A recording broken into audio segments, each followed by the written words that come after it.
Can I move my 403b account into my savings? So this is a recent question I got in one of my other 403b videos. So we're going to address this question today, as well as the pros and cons about moving your 403b into a savings account, as well as some other alternative methods you could use to move your 403b money around with. So the short answer to this is, yeah, you can, 100%. At any time, you could just say, hey, I don't want to do this anymore. You could withdraw all the money and put it in your savings account. But you're going to go through a lot of penalties and taxes to do so. So when we start taking money out of a 403b account, if we pull the money out before age 59 and a half, we have to pay taxes on that money still, plus a 10% penalty. So if you're in the 22% tax bracket, that's 22% you have to pay, plus an additional 10%, that's 32%. So about a third of that money is just gone, just like that, sent to the IRS. Now, even after you've gone through that process, money sits in savings, now what happens to it? It's not going to grow for you, right? It's going to sit there. It's going to earn, less than 1%. Even in a high yield interest account, it might get, 2-3%. But the way inflation's going, it isn't going to keep up.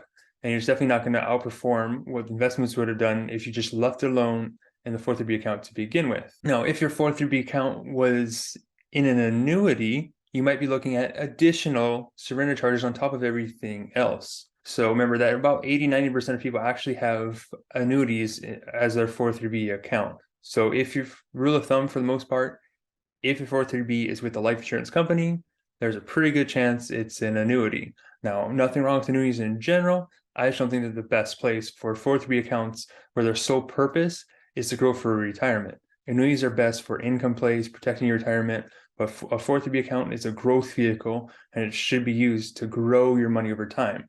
Yes, the market's going to go up and down. It can get scary, but as you stay focused on the long run, that's what's going to reward you the most. So you need to stay determined and on point to get through that.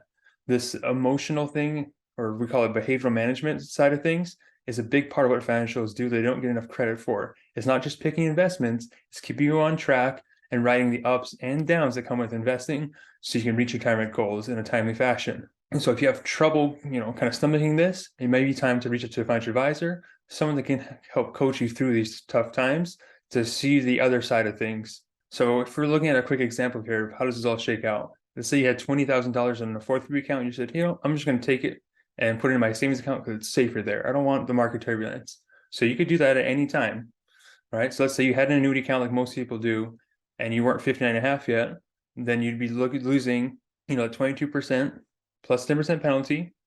And then most surrender charges on 403b accounts about 5%. So if you add all of that up, you're looking at about 37%, which if you're pulling $20,000 out, 37%, roughly $7,400 is gone. So you'd only be getting about $13,000 out of that. So what are some alternative or more efficient ways to access the money if you really do need it? So if you are in dire need to get the money out of the 403b account, there's a couple of ways to do it. So the first way is through a hardship withdrawal. So the IRS has a couple of exceptions that allow you to withdraw money out of your accounts to deal with hardships. Now, these are things that you have to certify that they are being used for these certain things. So some hardship withdrawal reasons would be paying for college, medical bills, trying to avoid a foreclosure, fixing up your home in case of some kind of natural disaster, and let's say your home insurance doesn't cover it, things of that nature. And that's kind of what hardship withdrawals are for. Now, the benefit of going through this process for hardship withdrawal is you're still going to have to pay taxes on it, but you can at least get around the 10% penalty. As far as the surrender charge, that's going to depend on the company. In my experience, they're still going to charge you for it. The hardship withdrawal is an IRS clause. It's not a clause with most insurance companies or annuity companies that you hold your account with. So they're probably still going to charge you on it, but you want to check to make sure before you do that. The other way around it is just to take a loan out. So a loan, you're just going to borrow your money from the account and you pay yourself back over time. This loan has no requirements as far as what the money is being used for. So you can literally take it out at any reason for anything you want. When the money comes out, it goes directly into your bank account, and then they're going to have you pay it back over time. The time period is 5 years, and there's going to be an interest rate charged on top of it. But that interest rate doesn't go to the company, it actually is put back into your account. So you're basically going to pay yourself back with interest on top of it. Now, in the event that you default on the loan, it doesn't hurt your credit, right? This isn't a line of credit that you got at a bank or anything. This is your own personal money here. So it doesn't hurt your credit score or anything like that. But any money you're short on paying back will become taxable. So you're going to have to pay taxes on that money. And again, if this happens before 15.5, they're going to tack a 10% penalty on top of that. So these loan provisions are a much more efficient way to get money out if you need to do so. Now, the con of that, of course, is I'm loaning the money out, it's not being invested, so it's not going to grow as quickly. But it's not a bad option if you need some cash quickly and you don't want to just cash everything out and go through all the tax hassles. Remember, the loans aren't taxed, so you can get much more money out this way. The catch here is that you can only loan up to half of the account value out to a max of $50,000. So you can't get all the money out, only a portion.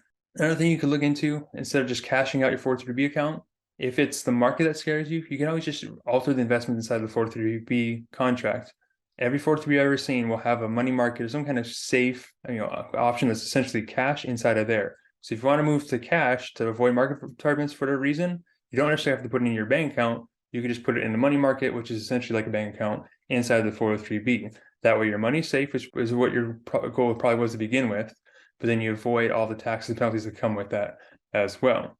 And if your reason for wanting to get out of it is because you don't like the company anymore, you can always move it over into another carrier. And so if you want to explore that option, I have a whole video on it that'll link in the description below. It was the most popular video I posted in 2022. So go ahead and check that video out when you get a chance. All right, so I'll see you guys all next week. Remember that your future depends on what you do today.